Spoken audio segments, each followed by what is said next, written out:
Kansas Territory, April 1874, the wind came like a wall of earth, rolling across the plains with a howl that swallowed sky and breath alike. Callum North had been riding hard for the better part of an hour, his hat pulled low and a kerchief tied over his face, grit pressing into every fold of his clothing. The dust storm had come sudden, fast as a rattler's strike, and now the land had vanished in a haze of brown and red.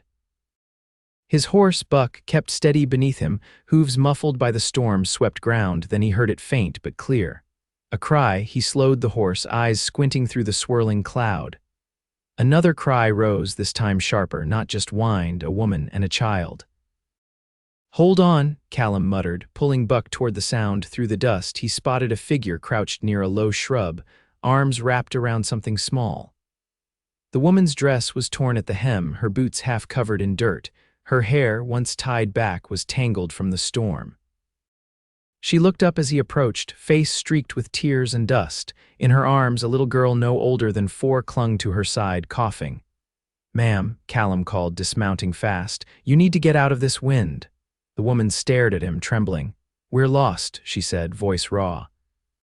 "Please, my daughter, her name's Norah, she can't breathe right." "I have a cabin," Callum said quickly. "Not far, you both need shelter." She hesitated, shielding the girl's face. "You a safe man?" Callum nodded. "You have my word." She stood on shaky legs. He lifted Norah gently into his arms. The girl was light, limp from exhaustion. "I'm Francesca Rowen," the woman said as they walked. "We were with a wagon train, got separated when the storm came. I turned for 1 second and they were gone." "I'm Callum North," he said, voice steady. "You're safe now." By the time they reached his cabin, the storm had thickened to a roar. Callum pushed the door open and guided her inside. It was a single-room place, rough-hewn but solid, with a stone hearth and a cot in one corner. He set Norah down on the bed, then went to fetch water. Francesca knelt beside her daughter, smoothing back her hair. Callum returned with a washbasin, offering her a cloth. "She's burning up," Francesca whispered. "I do not know how long we were out there." "She needs rest," Callum said. "You both do?" Francesca looked around the small room, cautious. "Thank you, we had no one left. My husband, he died last winter, fever, it was just us after that." Callum crouched by the fire, tossing in more wood. "I'm sorry," she nodded, eyes heavy with grief. "We were heading west." "Oregon, maybe. I thought I could handle it. I was wrong." "You did everything you could," he said quietly. Later, after Norah fell asleep curled beside the fire, Francesca sat at the edge of the cot, her hands folded tightly in her lap. Callum handed her a tin cup of warm broth. "You do not even know me," she said, not looking at him. "I know enough," he replied. "You were out there alone with a child. No decent man would ride past that." She took the cup slowly. "Thank you." Callum leaned back in the chair across from her, watching the storm batter against the windows. "You can stay here as long as you need. I do not have much, but it's safe." Francesca glanced over at her daughter, then back at him. "We will not be trouble." "You are not," Callum said simply. They fell into silence, the kind that did not feel heavy. Francesca's shoulders eased a little. Her eyes, still rimmed with dust, softened. "Why are you out here alone?" she asked. "Used to run cattle with my brother," he said. "He died in the war. After that, I stopped running and built this place. Been here ever since." "You never married?" Callum shook his head. "Never found the right one." Francesca looked down at her cup. "I thought I had." Callum said nothing, but his gaze stayed steady on her. She noticed it after a moment, her breath catching just slightly. The firelight flickered across her face, and for a heartbeat, neither of them looked away. "I should lie down," she said softly, motioning toward the cot. "I will take the chair," Callum replied. She stood, hesitated, then reached out and touched his arm. "You saved us. I will never forget that." Callum met her eyes, his voice low. "I am glad I found you." She held his gaze for a second, then turned and lay beside her daughter. Callum watched them for a while, the two of them curled together like something sacred, something worth guarding. He stayed awake long into the night, listening to the storm fade. And when sleep finally came, he dreamed of soft hands, warm laughter, and a woman with dust in her lashes and bravery in her bones. The next morning, the sky was clean and blue. Dust still clung to the edges of the porch, but the worst had passed. Francesca opened the door slowly, Nora's small hand in hers. "Feels like a new world," she said quietly. Callum stood beside her, his voice warm. "It is." She turned to him, sunlight catching the edge of her smile. "You meant what you said about staying as long as you need," he said. She looked down at Norah, then back up at him. "We could help. I can cook, so Norah is smart. She will not get in your way." "You are not in my way," he said gently. "This place, it could use more life in it." Francesca's eyes filled again, but this time it was not from fear. She reached out and touched his hand. "Then maybe we will stay." Callum nodded, fingers curling around hers. "Good." Norah tugged on Francesca's skirt. "Mama, can we pick flowers?" Francesca looked at Callum. He smiled and said, "There are some by the creek." "I will show you." They walked together into the sunlight, dust washed away, hearts still bruised but beating stronger. And something new began, quiet, steady, and real. The sun had climbed high enough to warm the porch planks when Francesca stepped barefoot onto them, her skirt brushing her ankles. The wind had quieted to a hush, just enough to stir the cottonwood branches by the creek. Callum was splitting wood beside the stack near the lean-to, his shirt sleeves rolled to the elbow, hands sure and steady with the axe. Norah sat cross-legged in the grass nearby, sorting smooth stones by color. Francesca watched her for a moment before crossing over. "She's been collecting those since dawn," she said. Callum looked up, brushing sweat from his brow with the back of his wrist. "She working on something?" "She says there for a path," Francesca said, lowering herself to sit in the grass. "From the door to the water. Sounds like she's got plans," he said, then glanced toward Francesca. She picked up one of the stones. "I'm not sure yet." Callum set the axe aside, wiping his palms on his trousers before sitting next to her. "You ever work a garden?" "I helped my mother grow beans and onions in Missouri," she said, "but that was a long time ago, before I married." "There's space behind the shed," Callum said. "Soil's decent if you turn it right. Could fence it off, keep the jackrabbits out." Francesca turned the stone over in her fingers. "You wouldn't mind, it's your ground same as mine now," he said, then paused. "If you want it to be." She looked at him then, the wind lifting a thread of hair from her cheek. "You always that generous with strangers." "I don't think you're a stranger anymore," he said. Norah wandered over, stones cradled in her dress.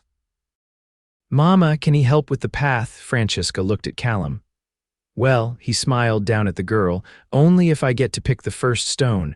Norah solemnly offered him a small yellow one. "This one's lucky." He took it with care. "Then we better start right here." They worked until the sun hung low, laying the stones from the porch steps toward the creek. Francesca helped Norah dig small hollows, while Callum placed each stone with quiet precision.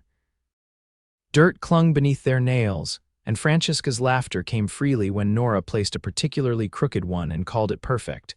When the girl finally grew tired, Callum lifted her easily and carried her inside. Francesca followed, her hands dusted with soil.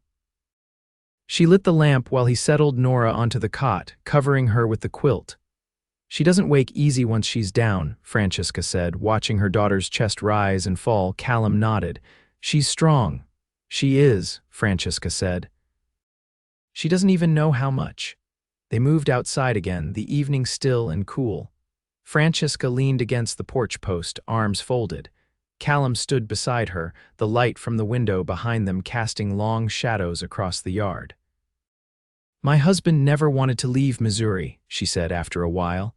"Said the world out west was all dust and death. I didn't believe him. I thought we'd find something better." Callum didn't rush her. His gaze was on the horizon, where the sky had turned the color of old copper. "He was a kind man," she went on, "but tired, always tired. He didn't laugh much near the end." "You laugh," Callum said softly. She looked at him. "Not so often anymore." He met her eyes. "You did today." Francesca glanced toward the path of stones. "That wasn't me," she said. "That was her." Callum's voice was low. "Maybe it was both of you." She didn't answer right away, and the silence between them folded soft and close. Then she said, "You don't ask many questions. I figure folks share what they're ready to." Francesca turned toward him fully. "Then let me ask one," he nodded. "Do you ever think about leaving this place?" Callum's jaw shifted. Used to, thought about Texas once, Montana too, but I never had a reason pressing enough. And now, he looked at her, long and steady. Now I've got company I don't want to lose. Her breath caught once, but she didn't look away. I'm not easy, she said quietly. I get afraid sometimes, and I've made mistakes. We all have, he said.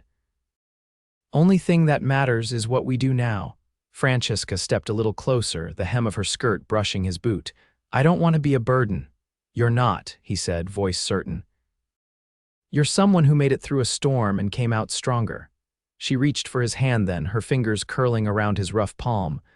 I don't know where this is going. I do, he said. If you stay, she nodded once, just enough to be sure. Then I will. They stood like that as the last light slipped behind the hills, hands joined over the porch rail, the soft hush of the creek below whispering of things beginning. The morning after the first rain in weeks, the soil behind the shed turned dark and soft.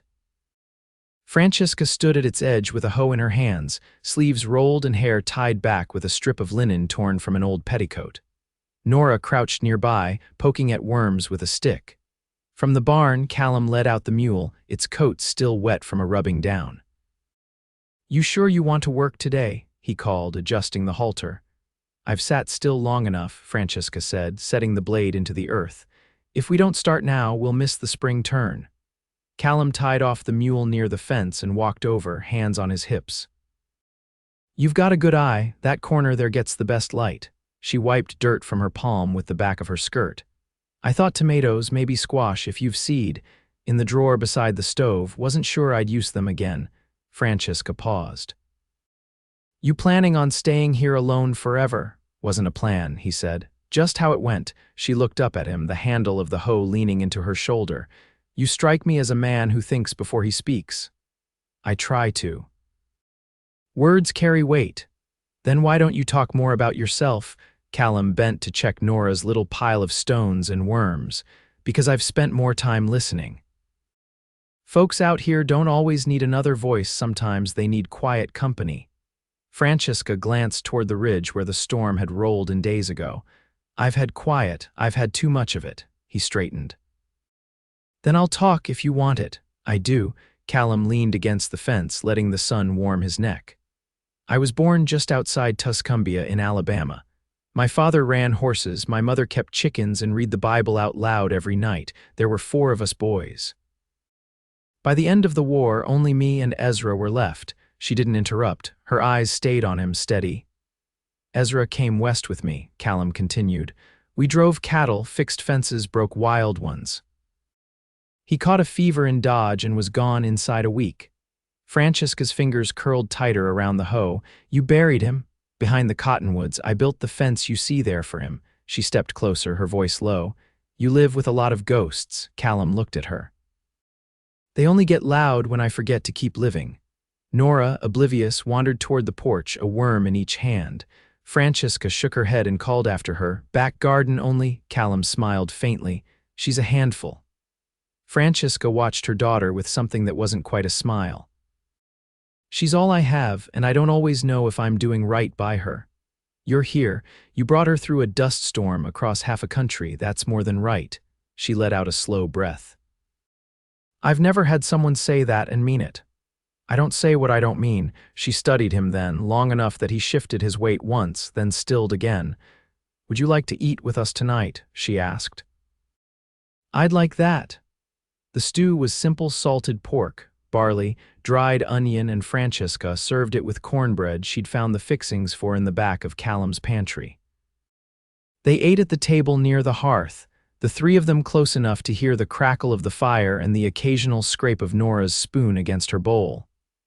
I never knew you could cook, Callum said, surprised after his first bite. Francesca dipped her bread into the broth. I never knew you had barley. I've had barley 5 years and no one to use it on. Norah leaned against her mother, eyelids drooping. Francesca brushed a hand through the girl's hair. She'll sleep deep tonight. I can carry her. No, Francesca said gently. Let her rest here a while. Callum stood and stoked the fire, the room glowing a little brighter. Francesca watched the flames shift, then looked up at him. Will you ever go back east? He shook his head. There's nothing for me behind. She looked around the room. And is there enough for you here? Callum sat beside her, close but not touching. That depends. On what? He met her gaze. On whether you want to build something with me.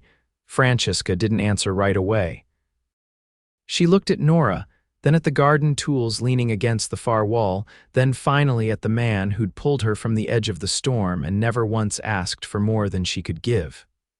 I don't know how to start, she said. We already did. She reached for his hand, and this time he didn't wait. Their fingers interlocked without hesitation, the silence between them finally full of something lasting. I think I'd like to see what we grow, she whispered. Callum gave her hand a gentle squeeze. We'll plant deep roots. And together they watched the fire burn low, Norah asleep between them, the wind quiet outside and the future newly tilled. The first frost came early that autumn, thin and white across the roof at dawn. Francesca stepped outside before sunrise, shawl pulled snug around her shoulders, the cold air biting at her cheeks.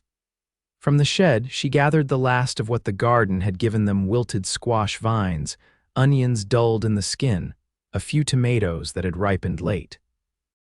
She carried them in the fold of her apron, careful not to wake Norah, who had stayed asleep beneath the new quilt Callum had traded for in town. Callum was already at the corral, cinching the saddle onto Buck. The horse huffed, steam rising in the half-light. Riding out? Francesca asked, voice soft with the morning. He nodded without turning. Neighbors got a calf tangled in fencing, sent word late yesterday. She stepped closer, the frozen grass crackling beneath her soles. How far? West Ridge. I'll be back before midday. She hesitated.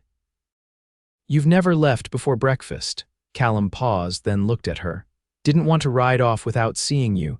Her fingers curled into the fabric of her apron. You don't have to say things like that. I don't say anything I don't mean. Francesca looked down. Then you'd better come back before the bread's cold. He gave a small nod and swung up into the saddle. As he rode off, she watched until the dust behind him settled and the sound of hooves faded. Inside, the cabin was quiet except for the tick of the iron stove. Francesca kneaded the dough with practiced hands. The rhythm steadied her breathing, chased off the edge of worry that had crept in when she watched him vanish down the trail. She told herself it was nothing. He was capable, careful. Still, she listened for the sound of his return at every gust of wind. Norah woke near midday, rubbing her eyes and dragging her blanket with her to the hearth. Is he back? She asked. Not yet, Francesca said, brushing flour from her palms. But he will be, Norah nodded, trusting. She pulled out her slates from beneath the cot and set to copying shapes, tongue pressed between her teeth in concentration. Late afternoon brought the sound of hooves again, steady, unhurried, and Francesca stepped onto the porch, heart easing the moment she saw him. Callum dismounted and tied off Buck before meeting her eyes. Calf's free, he said. Took longer than I figured, had to cut the wire. She studied him, mud on his boots, a fresh scrape across his knuckles. You're hurt. Fence post splintered. Caught me on the way down is all. Francesca reached for his hand and turned it gently, inspecting the cut. Sit, I'll clean it. He didn't argue. Once inside, she brought water to a boil and pressed a cloth to the scrape with practiced care. Callum didn't flinch, though his jaw tensed. You've done this before, he said. My father kept mules, always managed to get himself kicked or caught on something. Callum watched her fingers move, careful and deliberate. You miss him. He died long before Norah was born. I remember his voice better than his face. She wrapped the cloth tight and tied it off. There, you'll live, he smiled faintly. Glad you're the one saying it. By evening, the bread was warm on the table and the stew thick with marrow bones. Norah chattered about the shapes she'd drawn, and Callum listened like each word mattered. Francesca didn't speak much. She watched. Hands folded in her lap, something settled in her chest. After Norah curled up near the fire, Francesca stood at the doorway, watching the sky darken over the plains. Callum stepped beside her, their shoulders brushing. You looked worried when I rode out, he said. I was, she admitted. I'll always come back. She turned to him. You can't promise that. I can promise I'll never leave by choice. Francesca didn't speak. She reached for his hand again, lacing her fingers with his. You're not the only one who's learning to trust again, she said. He looked down at her, eyes steady. I'm not going anywhere. She leaned into him, and together they watched the cold stars rise, their breath mingling in the space between them, no more words needed. The wedding was quiet, held on a windless afternoon in early spring, 3 days after the last snow melted from the northern slope. No preacher from town rode out Callum read from the Bible his mother had once held, the pages worn soft with use. Francesca stood beside him in a dress she had sewn from unbleached muslin, a sprig of prairie sage tucked into the ribbon at her waist. Norah clutched a bouquet of dried wildflowers which she passed to Francesca when the vows were spoken. They exchanged rings. Callum had carved hers from a coin, melted and hammered thin, and she had braided horsehair into a simple band for him. Neither fit perfect, but both held tight. Afterward, they shared bread and coffee with the tanners from 2 ridges west, who brought a sack of flour and a tin of lard as a gift. The rest of the afternoon passed in easy chores and quiet laughter. No music played, but Norah danced anyway, spinning barefoot in the dirt yard until Francesca caught her up and held her close. That night, after the neighbors rode off and Norah slept curled beneath her quilt, Callum and Francesca sat on the porch steps, shoulders touching. "I never thought I'd stand up beside someone again," she said. Callum reached for her hand. "I never thought I'd want to." She turned to him in the dusk. "I feel like I've been walking a long time." "You're home now," he said. She leaned her head to his shoulder and stayed there, the silence between them full of warmth. The weeks that followed settled into rhythm. Francesca took to the garden first, coaxing beans and late potatoes from the earth. Callum repaired the barn roof before the summer rains came, while Norah learned to read aloud from the primer Francesca had brought west in the bottom of her trunk. They built a henhouse from salvaged wood. Francesca mended the saddle that had split across the seat. Callum traded a tanned hide for a new kettle in town and came back with a bolt of blue calico for Francesca, though he didn't say why. She sewed it into a dress and wore it the next Sunday, no special occasion, just a day when the wind was mild and the horizon wide. When Callum saw her, he didn't speak, but he didn't have to. That night, as they lay together with the windows open to the sound of crickets and the soft hush of the grass beyond the porch, Francesca turned to him in the dark. "You've changed," she said. "I've found peace," he answered. She reached for him, and he kissed her with a gentleness that held no urgency, just certainty. Their love grew in the quiet ways, in the way Callum left a filled kettle near the stove each morning, in the way Francesca hemmed his shirts without being asked, in how they both listened when Norah spoke, even when the words tumbled fast and scattered. Their hands found each other often without thought. When Francesca laughed, it came from deep in her chest now, not cautious like before. When Callum smiled, it reached his eyes. By midsummer, the garden bore heavy, and Francesca canned tomatoes in the morning heat, while Norah played in the dust with a doll Callum had carved from scrap. He returned from a ride one afternoon, sweat down his back, and stood in the doorway watching them, mother at the table, child on the floor, the air thick with the scent of boiling fruit and wood smoke. Francesca looked up and saw him standing there. "You're staring," she said lightly. "I'm remembering," he replied. She set down the jar. "Remembering what?" "What it felt like before this," he said, "and how I never want to go back to it." She crossed the room and took his face in her hands. "You won't, we're here." "We're yours." He kissed her then, slow and deep, and when they pulled apart, Norah looked up from the floor, grinning wide. "Are you gonna kiss Mama every time you come home?" Callum knelt beside her. "I reckon I am," she nodded, satisfied. "Good." Years passed. The cabin grew a second room, then a third. A cradle rocked beside the hearth the following winter, a second daughter born at dawn amid snow and candlelight. They named her Clara, after Callum's mother. Francesca held her close as Callum pressed a kiss to her damp brow, the morning hush broken only by the newborn's cry. The seasons turned as they always had, but now each change brought new roots. Callum taught Norah how to ride bareback, and Francesca taught her how to preserve peaches. Clara learned to crawl across the porch and chase chickens. The land remained hard, but it gave back in kind. They worked it together, not for survival, but for the life they'd chosen. One evening, many years on, Francesca stood in the doorway, watching Callum and the girls walk back from the creek, their arms full of wildflowers. The sun dipped low, the sky wide with color, and the wind carried the scent of prairie grass and river water. When they reached the porch, Callum handed her a single bloom. "Still the most beautiful thing I've ever seen," he said. She touched his face, lined now but familiar. "We've built something good," he kissed her temple. "We've built forever." And as the lanterns were lit and the night settled in, their home stood solid and warm, filled with laughter, light, and the quiet, steady love of two people who had once been lost, and now were never alone again.